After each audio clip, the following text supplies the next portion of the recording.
मेष राशि आपणकु बंधु लोक माने कर्कटर आज अति एक वार्तालाप आपण अत्यधिक यात्रा हुए तो आज एवं आज आपण हवाकू प्रमाण करिबो पाई भारत भ्रमण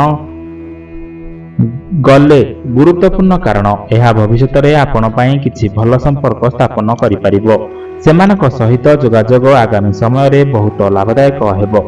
जदि तुमे विवाहित तेबे आज तुमर वक्तव्य रे मधुरता आसीबो जेउथिपाई तुमर जीवन साथी बहुत खुशी हेबे एवं जदि तुमे एक प्रेम जीवन बिताउछ तेबे आज तुमर प्रिय तुम पाई किछि विशेष करिबो। आज तुमर प्रेम साथी सहित तुमर प्रेम बढ़िबो। आज तुमर साथी तुमर चमत्कार को रक्षा पाइबाकू समर्थन हेबो। तुमे तुमर जीवन साथी सहित सुख अनुभव करिबो। आपणक साथी आपणकू प्रशंसा करि पारंती। युवक मानक पाई दिनटी भल अटे।